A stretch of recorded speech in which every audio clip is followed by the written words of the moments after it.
Nós estamos de volta com o programa Ação Nacional, hoje falando sobre a questão do lixo. E o que é importante a gente saber também, que muitos eventos que vão acontecer no Brasil podem ter essa questão envolvida, como por exemplo a Copa das Confederações, Copa do Mundo, tudo isso pode ter um efeito positivo com relação a essa tomada de consciência também, né? Com certeza. Já existem, né, projetos na Copa das Confederações, por exemplo, todos os estádios vão ser sustentáveis, ou seja, o lixo produzido dentro do estádio vai ser todo reciclado. Então isso é uma medida, né, de consciência apoiado, claro, por um governo que deve ser competente. Outra medida parecida também foi a da sacola, que foi um passo, só que regrediu por problemas burocráticos e políticos, né? Só que ele foi muito bem aplicado no começo. Então existiam pessoas que já estavam habituadas e estavam contentes de comprar a sua sacola, levá-la ao mercado e fazer a sua ação de coração, né? Então a gente já estava estimulando mesmo as pessoas a fazerem no seu dia a dia, a mudar esse hábito, né, com a sacola, que é uma medida muito legal. A sacola retornável, né, ela impede que seja produzida em demasia a sacola de plástico, né, impede que seja descartado esse produto no meio ambiente, ela reutiliza, então é uma ação que ela faz e é um material reciclado. Então é uma combinação perfeita de ação ambiental, de conscientização.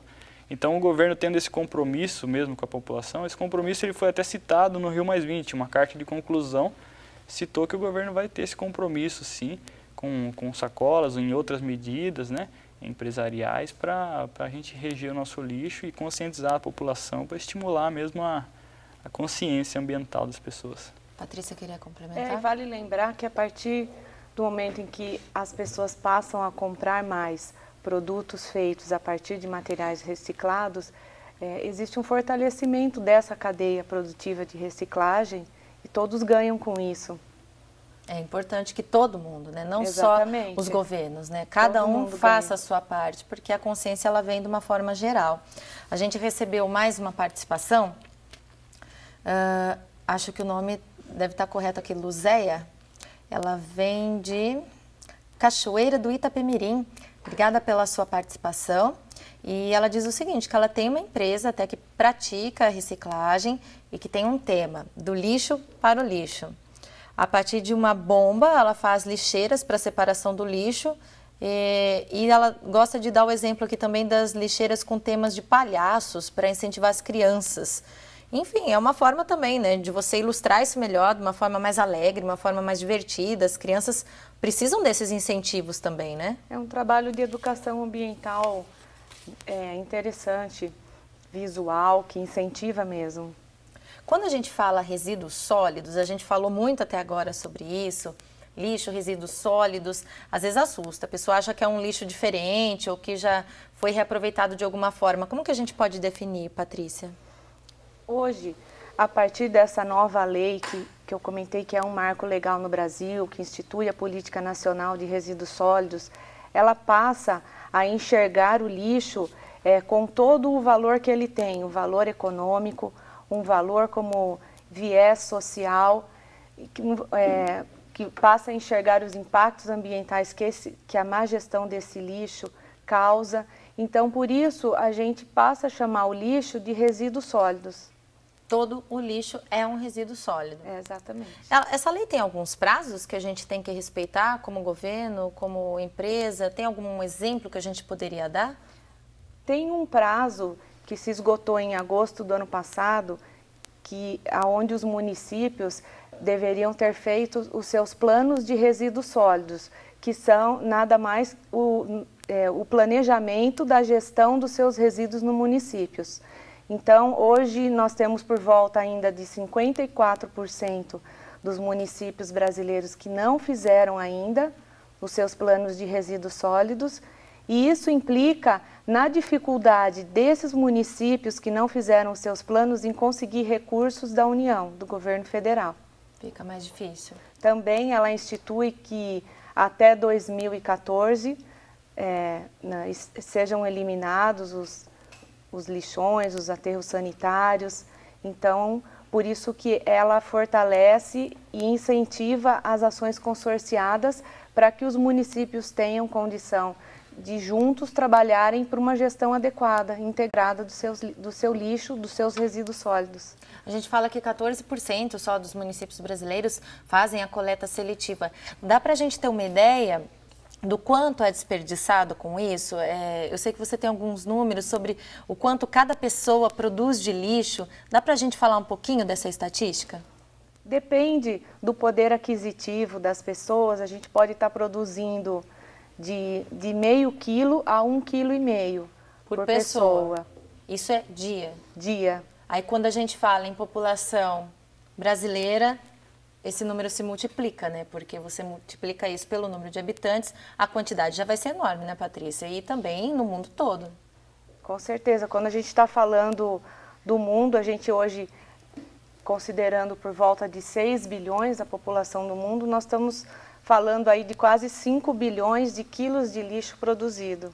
É uma então, quantia é muita que coisa. A gente não consegue nem imaginar, nem calcular, nem todos os aterros do mundo a gente conseguiria imaginar com tamanha quantidade de lixo, e o triste é que ela é real. Às vezes é complicado porque a questão do consumo consciente também, a gente falava sobre isso no Última Ação Nacional, a questão mais voltada para a alimentação, mas a gente desperdiça de uma forma, e como um assunto tem a ver com o outro, né? Você desperdiça numa área que é a alimentação, você vai produzir uma quantidade de lixo absurda depois, e o problema só vai se multiplicando, né, Matheus? O que a gente tem que saber também é que a terra é finita, ou seja, a gente produz muito lixo, mas a gente está consumindo a terra também. Esse lixo é um produto de um consumo que a gente tem, um consumo exagerado. E há dados científicos que se a gente continuar nesse ritmo de consumo, a gente precisa de mais um planeta Terra, que a gente não tem. Então, a gente precisa realmente de consciência na hora de consumir e na hora de descartar esse produto, esse resíduo no nosso consumo. Quando a gente fala também dessa questão da reciclagem do lixo e do consumo consciente, a gente sabe que tem que começar quando criança, pela educação, pelos projetos educacionais, até que a Patrícia citou aqui. Você conhece algum tipo de projeto já nessa área? Ou esses projetos são pequenos ainda, eles estão muito espalhados pelo Brasil e é difícil a gente exemplificar quando isso se torna, de repente, uma matéria em sala de aula, ou quando se torna algo mais concreto para que a criança tenha contato e saiba como ela pode se tornar uma cidadã melhor? Existem alguns municípios no Brasil que já têm uma ação muito forte de educação ambiental, que é um programa no qual os próprios professores da rede pública, eles passam a ser capacitados, eles utilizam tanto o material didático que a prefeitura fornece, como também são instruídos em cursos à distância, para que eles possam adquirir conhecimentos na área de educação ambiental e poder estar discutindo com os seus alunos em sala de aula de uma maneira transversal em todas as disciplinas, dando exemplos para que fique mais fácil para a criança absorver todo esse conteúdo. Isso para as crianças. No âmbito empresarial, as cooperativas já deram um grande passo e têm dado grandes passos, né? Foram pioneiras nesse sentido, né, Matheus? Sim, com certeza. Os passos estão sendo dados, mas com o apoio de todos os lados, eles vão ser intensificados para que a gente chegue mais longe. Então, em Nova Odessa, a gente já viu um exemplo do prefeito que já tem iniciativas, ele coloca um gestor ambiental dentro de uma cooperativa, por exemplo. Ele coloca um técnico em meio ambiente dentro dessa cooperativa. Então, essa ação, ela realmente fortalece essas pernas, esse passo que está sendo dado rumo à sustentabilidade, rumo a um mundo melhor. E o que a gente tem que estimular nas pessoas é realmente o valor. Então, o valor do lixo, ele nos proporciona sobrevivência, ou seja, sobreviver com o resultado dessa reciclagem, que é o dinheiro, que é, por exemplo, troca por alimento. Só que a gente tem que viver também, viver com amor ao meio ambiente, ao mundo que é a nossa casa, ao próximo que está lidando com esse lixo, limpando com os nossos resíduos. Então, se a gente dá valor a esse lixo, né, de sobrevivência e de viver com amor, a gente realmente vai mudar, né, os nossos paradigmas e o nosso mundo. Programação Nacional, que na semana passada falou sobre o desperdício de alimentos. Hoje a gente discutiu mais sobre a destinação do lixo, a questão da reciclagem, da reutilização.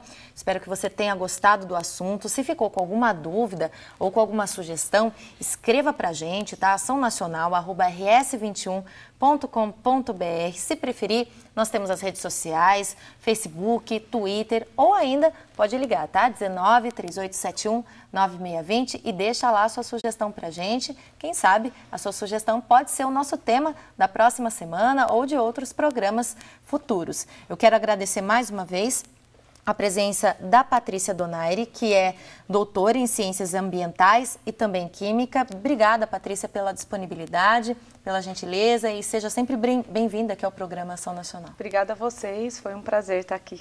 Matheus Martins, que é técnico químico e ajudou também a gente esclarecer vários temas a respeito do descarte do lixo. Matheus, obrigada, seja bem-vindo também aqui ao programa. Eu que agradeço, espero que essa nossa conversa possa ter lançado uma semente sobre as pessoas para que comece a cultivar a reciclagem, o cuidado com o meio ambiente dentro de nossas casas e construir um reino, que é o reino de Deus, que muitas das pessoas que estão em casa buscam esse reino a cada dia que a gente faz a oração, né? Então que a gente realmente concretize esse reino de Deus. Com atitudes concretas, né? Com certeza.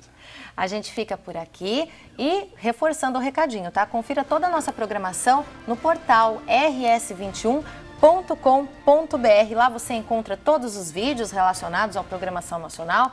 Você vai poder rever também o programa de hoje e outros programas que você tenha gostado do tema. Você acessa o portal RS21 e lá você acompanha os vídeos a hora que você quiser, além, é claro, de muita notícia, entretenimento, informação sobre a Rede Século XXI e sobre todos os temas da sua preferência. A gente volta na próxima quinta-feira, se Deus quiser. Uma boa noite e até lá.